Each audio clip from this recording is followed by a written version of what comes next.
Allahu Allahu Allahu Allah Allahu Allahu Allahu Allah Allahu Allahu Allahu Allah Allahu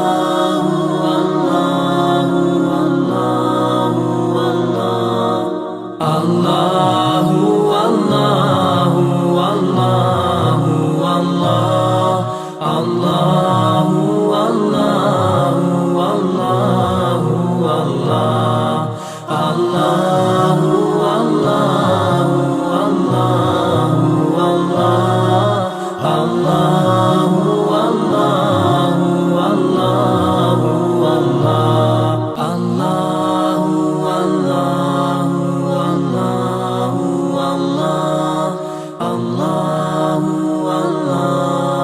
Allahu Allah Allahu السلام علیکم ورحمۃ اللہ وبرکاتہ۔ وعلیکم السلام ورحمۃ اللہ وبرکاتہ۔ شیخ، آپ نے بتایا کہ نوح علیہ السلام کے 3 بیٹا تھے، جس میں سے آخری جو بیٹا اس کا پھر نسل چلا۔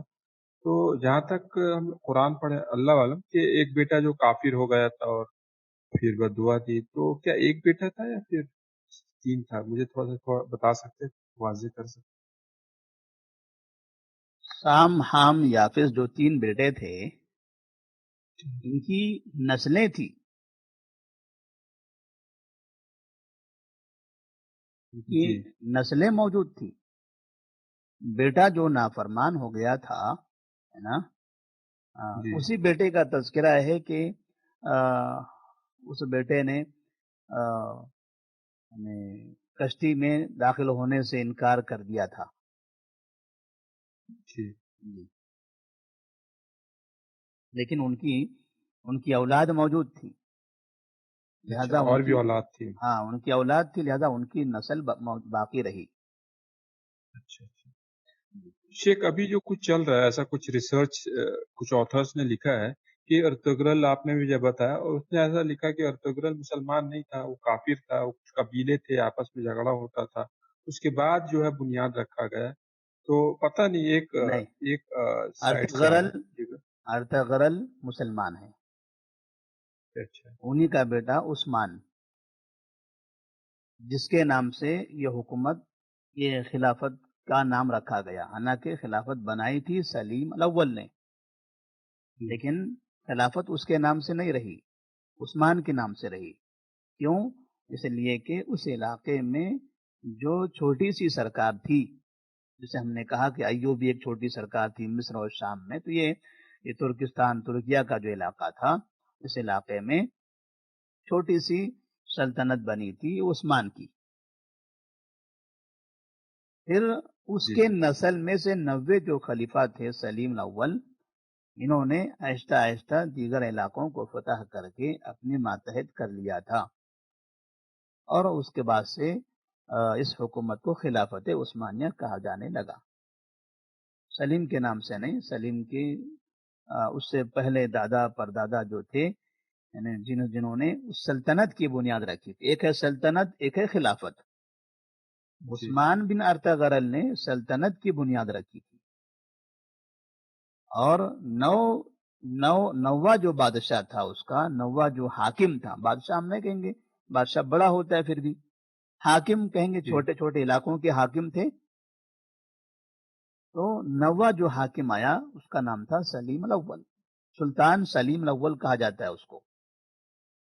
اس نے پھر دیگر علاقوں کو اپنے ہاتھوں میں لیا اور ایک بڑی سلطنت بنائی، 918 سے لے کر تقریباً اس کا جو 926 ہجری تک، 18 سے 26 ہجری تک کے تقریباً کا زمانہ رہا ہے، یا 1824 ہجری تک، قریب قریب۔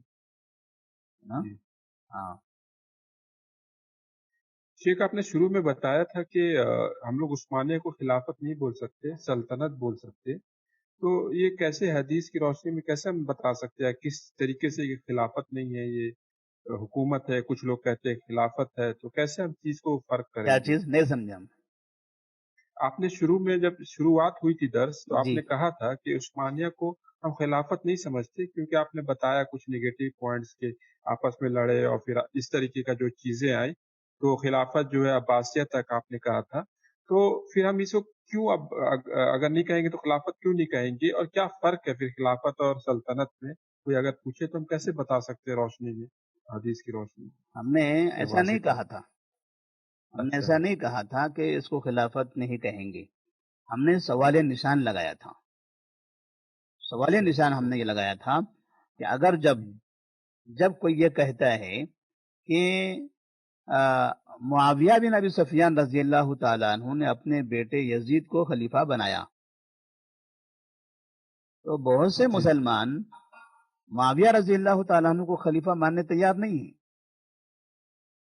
ابوبکر جی کو خلیفہ مانتے ہیں، عمر کو مانتے ہیں، عثمان کو مانتے ہیں، علی کو مانتے ہیں، حسن کو مانتے ہیں خلیفہ. لیکن یہاں پر زیادہ تر حسن کو امام کہتے ہیں لوگ، علی کو خلیفہ کہتے ہیں یا امام کہتے ہیں. حسن کو کبھی خلیفہ نہیں کہتے ہیں لوگ. کیوں نہیں کہتے؟ شیعوں کی وجہ سے. شیعہ ان کو امام مانتے ہیں، ساری دنیا ان کو امام کے نام امام حسن لکھتے ہیں. خلیفہ حسن کیوں نہیں لکھتے ہیں؟ جب خلیفہ ابوبکر صدیق ہے، خلیفہ عمر ہے، خلیفہ عثمان ہے، خلیفہ علی بھی ہے، خلیفہ حسن بھی ہیں. لیکن یہ جب خلفاء کا تذکرہ ہوتا ہے، حسن کا ذکر آتا ہے، تو وہاں امام حسن کہہ دیتے ہیں. اور پھر جب معاویہ کا ذکر آتا ہے تو امیر معاویہ کہتے ہیں. ان کو خلیفہ نہیں مانتے، امیر کہتے ہیں ان کو.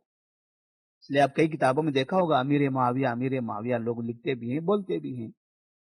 جی اور پھر صحیح اس کے بعد معاویہ رضی اللہ تعالیٰ عنہ نے اپنے بیٹے یزید کو خلیفہ بنایا تھا. اس کی جو مخالفت کرتے ہیں کہ باپ نے بیٹے کو بنا دیا، یہ دنیا کا سب سے بڑا غلط کام ہو گیا.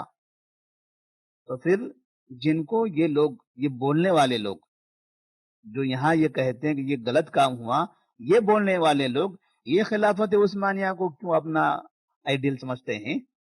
اس میں کون باپ بیٹا نہیں آیا؟ یہ ہمارا سوال تھا.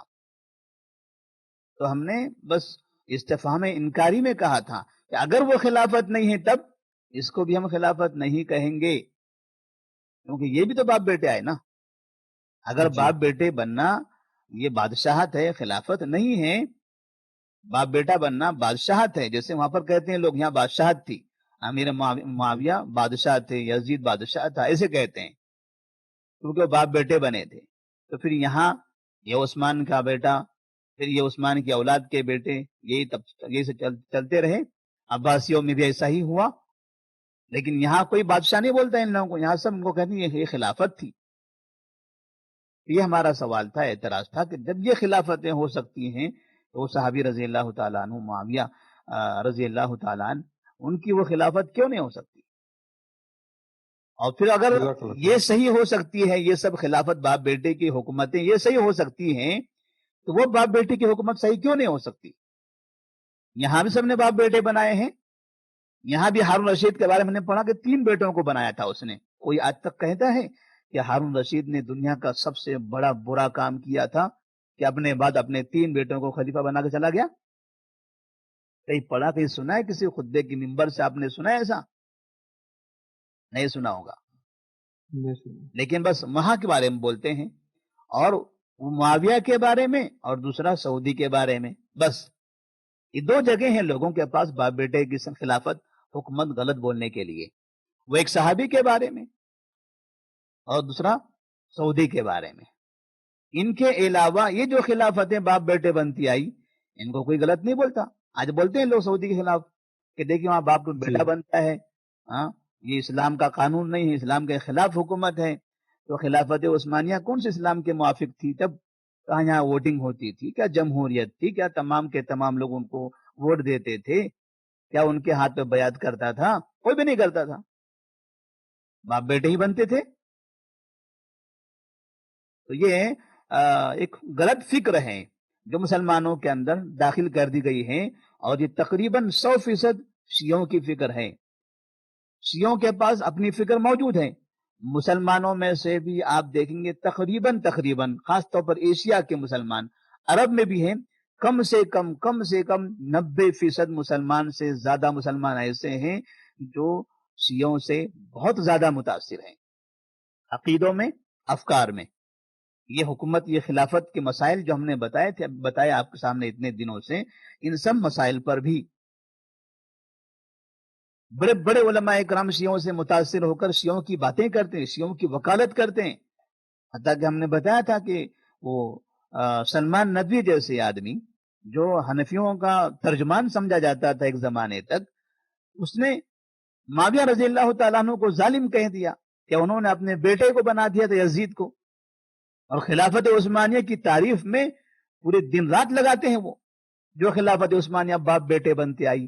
یہ باپ بیٹے اتنے سارے بنے جبکہ انہوں نے ایک بنایا تھا صرف، یہاں تو پوری نسل بنی ہے، 400 سال، اور خلافت عباسیہ میں 600 سال تک بادشاہ باپ بیٹے بنتے رہے، لیکن کبھی یہ ندوی اور یہ حنفی دیوبندی کبھی ان کو گالیاں نہیں دیتے، بس صرف ایک ہی تیر ہے، ایک ادھر معاویہ رضی اللہ تعالیٰ عنہ جو صحابی تھے، اور دوسرے ادھر جو سعودی ہیں، بس۔ جی جزاک اللہ خیر، بارک اللہ۔